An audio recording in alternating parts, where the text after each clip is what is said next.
So I did something kind of ridiculous this month. I tracked every single dollar I spent, and I mean everything. And you know what everyone kept telling me? Just stop buying coffee. That's your problem. That $5 latte is why you're not rich yet. And honestly, I believed it for a while. I really did. Because it sounds so simple, doesn't it? Cut the small stuff, watch the money pile up, become financially free. Done. Except, it's not done. Not even close. And after diving deep into my finances for 30 days, trying to figure out if ditching my latte habits could actually boost my financial freedom, I realized something that changed everything. The latte was never the problem. It was never about the latte. Here's what nobody tells you about that whole skip the latte, save a fortune advice. It's not that it's completely wrong, it's that it's dangerously incomplete. It gives us this tiny action to focus on, while the real barriers to financial freedom are sitting right there, completely untouched. Think about it. We've all heard this advice, right? Cut back on the small daily indulgences. Your morning coffee, that lunch you didn't pack, the subscription you barely use. And sure, maybe you save a few $100s over the year, maybe even $1,000 if you're really disciplined. But here's the thing that kept bothering me. If small expenses were really the main thing holding us back from financial freedom, then everyone who brown bags their lunch would be wealthy by now.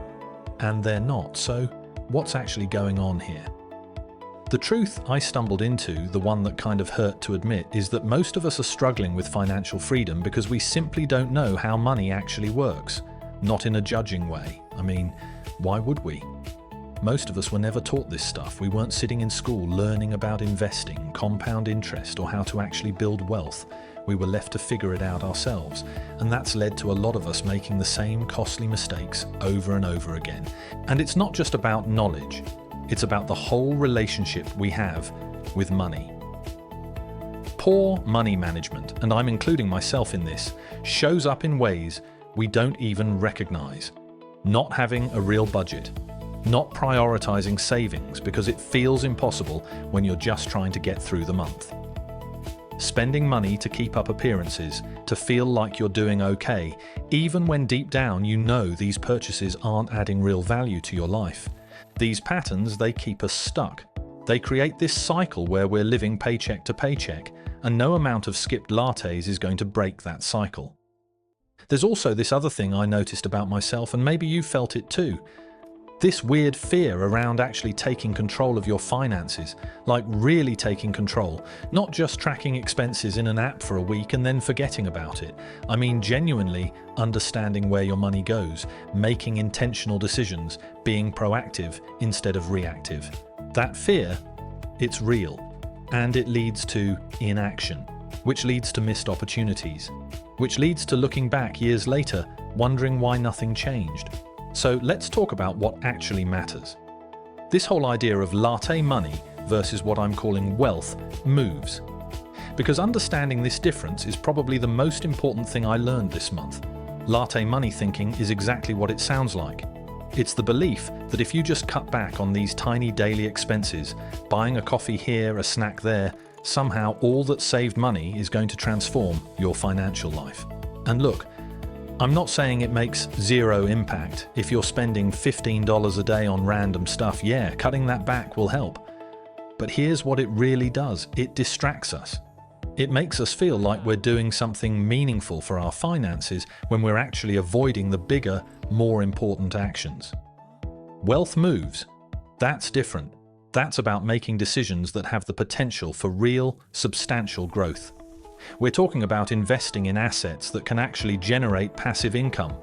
Things like stocks, real estate, even just understanding how the market works so you can put your money somewhere it's working for you instead of just sitting there losing value to inflation. It's about building an emergency fund so when life happens, because it always does, you're not scrambling or going into debt. It's about strategic saving. Taking advantage of tax-advantaged retirement accounts that most people don't even fully understand because, again, nobody taught us this stuff. Let me give you an example that kind of blew my mind. Let's say you save $5 a day by skipping that latte. Over a year, that's around $1,800. Not nothing, right? But now imagine if instead of just thinking about cutting expenses, you focused on investing even a small amount consistently, even $200 a month into a retirement account or index fund. Over 20 years, with compound interest that could turn into tens of thousands of dollars, maybe over 100,000 depending on returns. Same discipline, completely different outcome. Because one is about restriction and the other is about growth. This is where things started to click for me. The real shift wasn't about budgeting harder or depriving myself of things I enjoy. It was about changing how I saw money entirely. Money isn't the enemy. Spending on things you love isn't the problem. The problem is when we're not intentional, when we're just going through the motions, spending without thinking, saving without a plan, hoping it all somehow works out. Financial freedom requires a mindset shift. It's about seeing your money as a tool for achieving your actual goals, not just as something that disappears every month on bills and stuff you don't even remember buying. It's about being intentional with your spending, focusing on what truly matters to you, making decisions that align with those values. And here's the part that really changed things for me. It's not about short-term fixes. It's not about the quick win of saving $50 this week. It's about long-term planning. It's about understanding that the decisions you make today with your money are going to compound, just like investments do. Good decisions compound into freedom. Poor decisions compound into stress. When you start thinking this way, suddenly the conversation isn't about lattes anymore. It's about asking yourself, what do I actually want my life to look like in 5 years, 10 years? And what financial moves do I need to make now to get there? So what does this actually look like in real life? Because I know the theory sounds nice, but we need practical, right? First, it's about educating yourself on financial literacy. And I don't mean you need to become a finance expert. I mean understanding the basics, how investing works, what compound interest actually means, what retirement accounts are available to you. This stuff isn't as complicated as it seems once you start learning. There are resources everywhere, free ones, YouTube channels, podcasts, books from the library.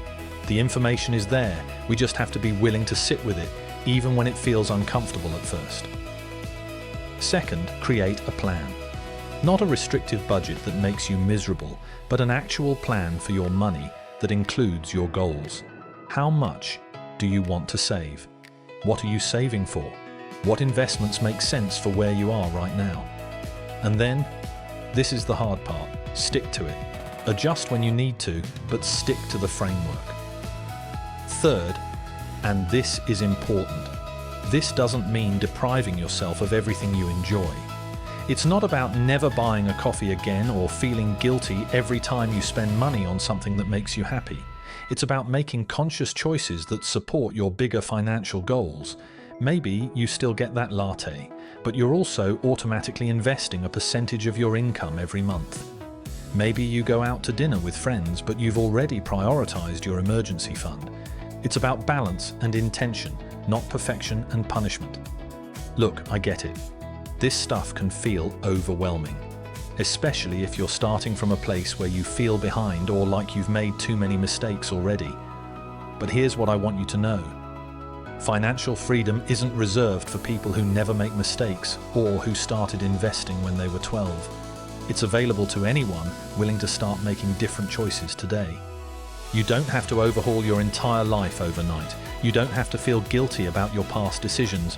You just have to start understanding the real challenges and making smarter financial decisions moving forward. The latte isn't your enemy. Lack of knowledge and intentionality, that's what we're working against. So if you've ever wondered about the difference between saving on small things and making significant wealth moves, I hope this helps. I'd genuinely love to hear from you. What do you think holds you back from achieving financial freedom? Drop it in the comments, let's talk about it. And if you found this helpful, I'm going to be sharing some practical investment strategies in my next video to help you actually get started on this wealth building journey. Not the theoretical stuff, the real actionable steps. Because here's the thing, progress beats perfection every single time. And you're capable of more than you think. You just need the right information and the willingness to start.